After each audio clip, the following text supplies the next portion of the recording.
ಭಾಗ್ಯ ವಿಧಾತ ಭಾರತ ಭಾಗ್ಯ ವಿಧಾತನ ಕತಿ ಹೇಳಕ್ ಬಂದಿದ್ದೀವಿ ಸ್ವಾಮಿ ನಾವು. ಹಿಂಗಂತ ಆಡೋರು ಮತ್ ನೋಡೋರ್ ನಡುವೆ ಒಂದ್ ಒಪ್ಪಂದ ಮಾಡ್ಕೊಂಡು ಶುರು ಮಾಡೋಣ ಸ್ವಾಮಿ ನಾವು ಮಾಟನ.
ಆಮೇಲೆ ಕಾಲಕ್ರಮೇಣ ಒಂದೊಂದಾಗಿ ಒಬ್ಬೊಬ್ಬರಾಗಿ ಸಮಾನತೆ ಹರಿಕಾರರು ಬಂದು ಈ ಪಾಪ ತೊಳೆದ್ರು. ಆದ್ರೆ ಇದನ್ನ ಸಂಪೂರ್ಣವಾಗಿ ಎದುರು ಹಾಕಿಕೊಂಡು ಹೋರಾಡಿದವರು ನನ್ನ ಒಡೆಯ ಹಿರಿಯ ಈ ಭಾರತ ದೇಶದ ಭಾಗ್ಯ ವಿಧಾತ.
ಹೆಣ್ಣು ಅನ್ನೋದು ಈ ಸಮಾಜದಲ್ಲಿ ಒಂದು ಜೀವಿಯಾಗಿರ್ಲಿಲ್ಲ.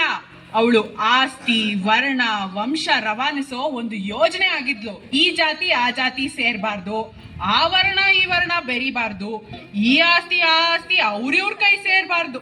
ಹಿಂಗೆಲ್ಲ ಆಗ್ಬಾರ್ದು ಅಂದ್ರೆ ಹೆಣ್ಣಿಗೆ ಯೋಚಿಸೋ ಶಕ್ತಿ ಕೊಡಬಾರ್ದು. ಹಾಗೆ ಅವಳಿಗೆ ಒಪ್ಪಿಗೆ ಇದೆಯೋ ಇಲ್ವೋ, ಅವಳ ಬುದ್ಧಿ ಮತ್ತು ಮೈ ಮಾಗಿದೆಯೋ ಇಲ್ವೋ, ಅವಳಿಗೆ ಜಾತಿಯಲ್ಲೇ ಮದುವೆ ಮಾಡಿಸ್ಬಿಡೋದು. ಹೆಣ್ಣು ಆಸ್ತಿ ತಗೋ ಬರ್ತಾಳೆ.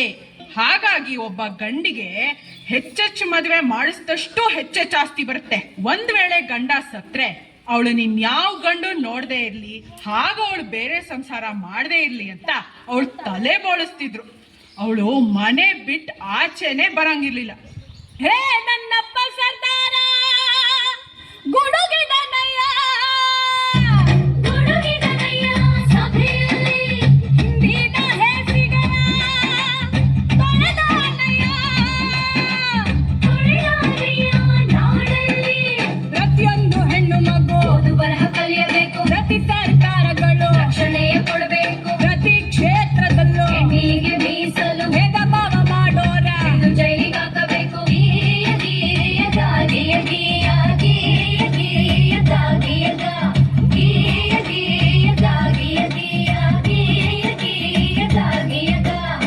ಅದು ಅಲ್ಲದೆ ನನ್ನ ತಂಗಿ ಕೇಳೆ ಹೊನ್ನ ಮದರಂಗಿ, ಪ್ರತಿಯೊಂದು ಕ್ಷೇತ್ರದಲ್ಲೂ ಹೆಣ್ಣಿಗೆ ರಕ್ಷಣೆ ಇರಬೇಕು. ಹಾಗಂತ ನನ್ನಪ್ಪ ಸರ್ದಾರ ಕೊಡಿಸಿದ ಹಲವು ಸವಲತ್ತು, ಪ್ರತಿ ಕಾರ್ಖಾನೆಯಲ್ಲೂ ಪ್ರತ್ಯೇಕ ಶೌಚಾಲಯ, ಪ್ರತಿಯೊಂದು ಕೆಲಸಕ್ಕೂ ಸಮನಾದ ವೇತನ, ಹೆರಿಗೆ ರಜೆಯನ್ನು ತಪ್ಪದೇ ನೀಡಬೇಕು, ಹೆಣ್ಣು ಶಿಶು ಹತ್ಯೆ ಇನ್ನು ಮುಂದೆ ನಿಷಿದ್ಧ, ಹೆಣ್ಣಿನ ಶೋಷಣೆಗೆ ಜೈಲೇ ಶತಸಿದ್ಧ.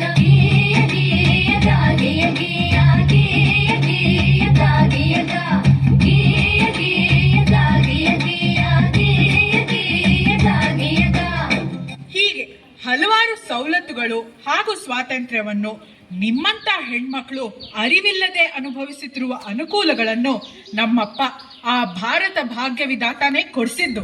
ಹೆಣ್ಣು ಮಕ್ಕಳಿಗೆ ಆಸ್ತಿಯಲ್ಲೂ ಹಕ್ಕುಂಟು, ಗಂಡು ಹೆಣ್ಣು ಎಂಬ ಬೆಳಕಿನಲ್ಲಿ ಎಡೆಯುಂಟು, ಕಳೆದು ಹೋಯ್ತು ಹಳೆ ಕಾಲ ಬರ್ತೈತೆ ಹೊಸ ಸುಗ್ಗಿ, ಪ್ರತಿಯೊಬ್ಬ ಪ್ರಜೆ ಈಗ ನಿಂತನೋ ಎದೆ ಹಿಗ್ಗಿ, ಪ್ರತಿಯೊಬ್ಬ ಪ್ರಜೆ ಈಗ ನಿಂತನೋ ಎದೆ ಹಿಗ್ಗಿ, ಪ್ರತಿಯೊಬ್ಬ ಪ್ರಜೆ ಈಗ ನಿಂತನೋ ಎದೆ ಹಿಗ್ಗಿ.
ಸಮಾಜವಾದಿ ಭಾರತವನ್ನು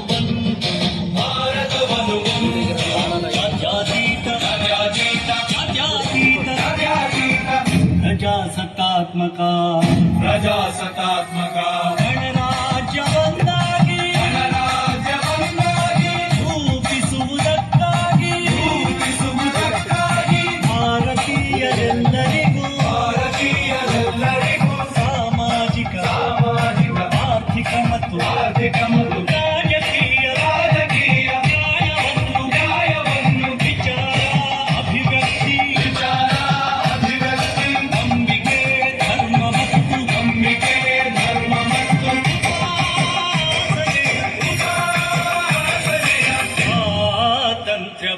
ಸ್ವಾತಂತ್ರ್ಯವನ್ನು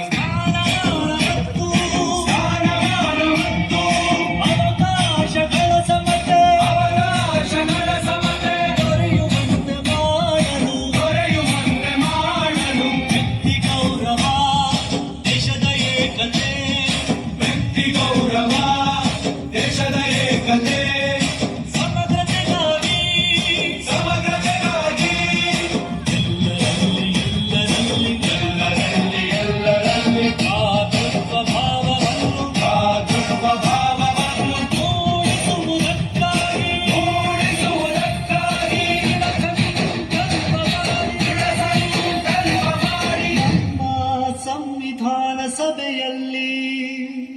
ನಮ್ಮ ಸಂವಿಧಾನ ಸಭೆಯಲ್ಲಿ 1949 ನವೆಂಬರ್ ತಿಂಗಳ 26 ದಿನ ಈ ಸಂವಿಧಾನವನ್ನು